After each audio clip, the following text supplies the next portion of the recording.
Біосферний заповідник Асканія Нова – це справжня перлина української природи, яка вже давно набула всесвітньої слави. Це унікальне місце знаходиться на півдні України, у нашій Херсонській області. Це степова зона, яка ніколи не піддавалась господарській діяльності людини. Він є найбільшим і найстарішим степовим біосферним заповідником планети. Тут налічується понад 500 видів рослин та 3000 видів тварин. Деякі з них занесено до Червоної книги України і охороняється законом України. Унікальний заповідник створений на ділянці Типчаково-Ковилового степу. На його території ще є зоопарк і дендропарк. У заповідних степах вільно пасуться антилопи, зебри, сайгаки, олені, кулани, бізони, поні, буйволи, гну і муфлони. Багатьох із цих тварин було завезено із азійських степів.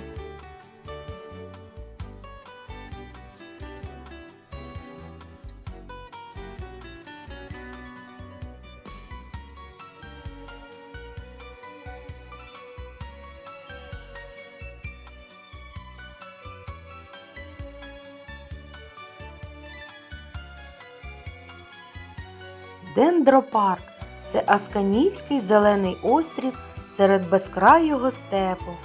Деревна рослинність представлена штучно насадженими широколистими та хвойними деревами. Переважають зарості дубів, верб, тополь, ясеня, білої акації, кримських сосен, голубих ялиць. Дерева і чагарники розміщені в певному порядку, з великим художнім смаком. Великого затишку додає дендропарку штучний ставок.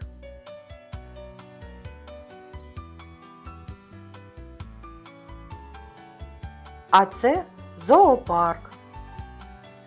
У заповіднику утримують гібридних свиней, оленів, коней Пржевальського, бізонів, антилоп, баранів, биків, верблюдів, лам, шотландських поні.